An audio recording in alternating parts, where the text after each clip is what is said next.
Okay, welcome back to our program here on Inside Bicol. And our topic for tonight is the city bus terminal, its present status and its future. I have with me here Frank Mendoza, the former city administrator, and also the acting city administrator, si June Mongoso. June, let us now talk about the present status. Now, I understand that itong kontrata nag-expire na sometime in July. No? Yes, The contract. Now, what happens? Nung nag-expire ng kontrata, anong ginibo kang city nung July? Bali po, last July 17, nag-expired si kontrata kang FPM Corporation with the city government. Unfortunately, kadakol po si intervening activities, including the local elections. Kaya dahil po na i-bid out tulos sa pag-operate kang terminal. Kaya pinaghagad kang Office of the Mayor na i-extend po siya until December 31 this year. Kaya during the October 17 meeting kang City Development Council, ipinagkonsulta po kan sa tuyang alkalde sa mga members kang CDC kung ano si maray na options na available sa city in terms of operating the central bus terminal, considering po na medyo bakong gayong marhay ang feedback ng general public about its operation, including po si mga bus operators, si mga stallholders, na medyo may mga reklamo in terms of the management. So, nag-identify po dumaning several options, kung di ko napapasala, 5 or 6 itong options. And eventually po, ang pinagburutuhan na i-adaptar iyo po na for the interim period, after the December 31 extension ng contract, i-take over muna kang city ang pag-manage. Alagad po, igwa ning malinaw na pag-urulay na along the way, kung igwa pong mag-submit ning proposal or magkaigwa ning bidding in the process, it doesn't prevent any parties na i-award o itaog-irari ng city sa private sector ang pag-manage. What was the original plan before the expiration of the contract noong July? What was the plan of the city? Si pagmawot po kaya kan sa tuyang syudad, iyon na mas mapakahay si sa tuyang terminal. Ang general feedback po in the past 15 years, garuma yung improvements na gayo na pinag-introduce sa tuyang central bus terminal. And iyon man po si nagiging dahilan ng mga reklamo ng mga nagpapatronize ng terminal and siring man si mga nagagamit ng terminal na despite nga na nagpapara-increase ang samuyang bayan, mayong maninigong improvements na ikinakaagang operator sa terminal. Pero anong klaseng scheme when you say may plano? Anong plano kang city?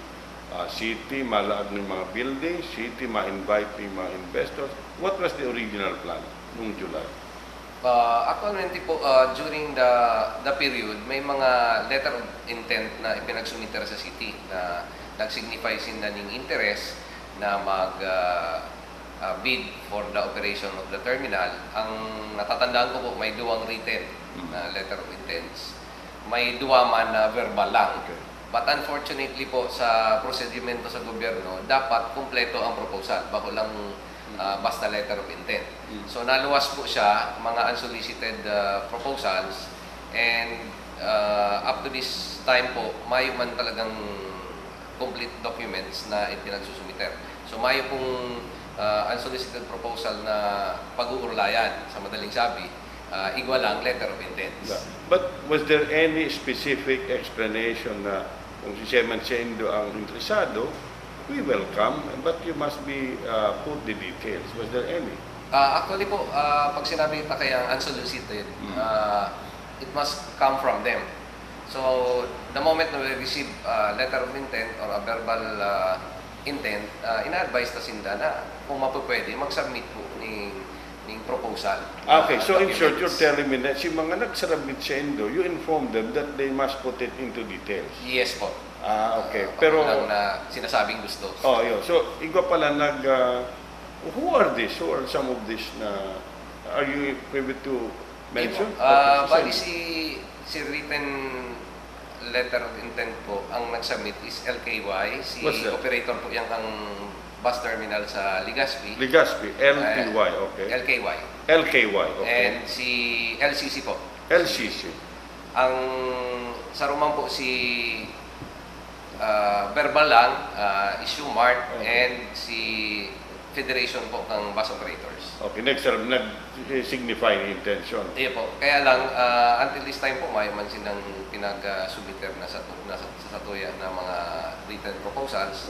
Kaya, yun na po ang inabot ang sitwasyon na nag-decide na si City Development Council na in the interim period, City na muna mag-operate. Okay. Ang sa pa pong advantage kaya na City ang ma-operate is maaraman talaga kung ano tamang presyo pag nag-bidding kita.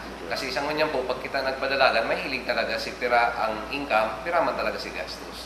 So that will guide us in terms of the bidding process of if eventually mag-decide ang city na i-award mong ginari sa private sector. But do the city has any plans of, operate it for a long period of time o talagang temporary lang? And then if you say temporary, ano ang time frame takayan when you say temporary?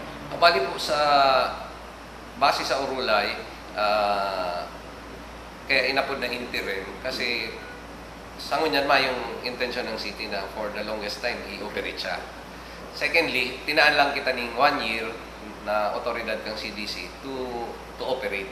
But sabihin, within the span of 1 year, kaya po antang madesisyonan kung ano talaga si Maray na gibuon sa terminal. Ano yung CDC? Can you tell ano yung CDC? Bali po ang City Development Council, kumbaga, iyan si highest decision-making body in terms of the development plans. Okay, so as far as development plans, ang membership po kaya si 27 barangay captains and 25% po kan total membership comes from the private sector. Okay.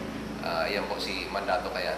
And ano man na major decisions po kang satuyang lokal na gobyerno has to be approved by the City Development Council. Okay, now, when more or less the City Development Council, I would suppose, is a place where you can have some consultation, di ba? Yes.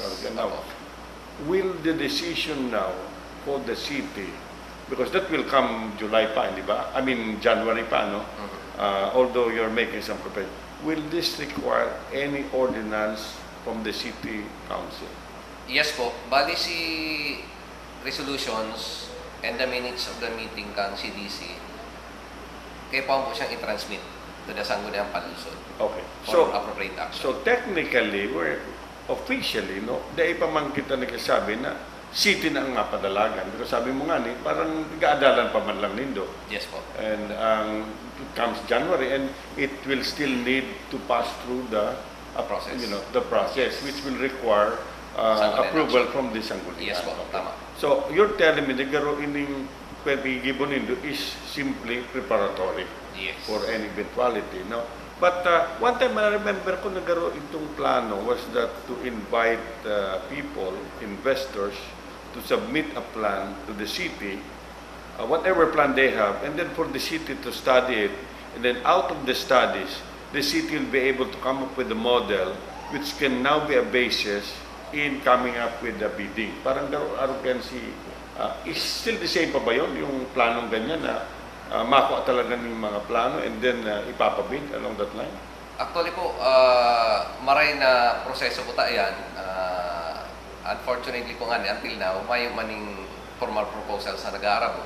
So, mayo mang kitang i-consolidate, kumbaga, so to speak, na pinakamarahin na plano para sa terminal. But that kind of scheme is still open. Yes, it's still open. Because that can be a good way of getting ideas from them. Now, in the meantime, Mr. Mendoza is still the operator up to December 30. December. Yes. December. Okay, now, when you are operating, di ba, may mga kontrata ka rin dyan sa mga occupants, paano yan? Maapektuhan ba yan? Siguro po sa kontrata, malaglangit ng proviso na in case mag-decide ang city na i-award giraray siya, ang usual manner po kaya the next operator must respect muna si initial contract na nilaugan kang city and In the original contract, was there any provisions there na yung kontrata with them will also end when the contract of the operator will expire?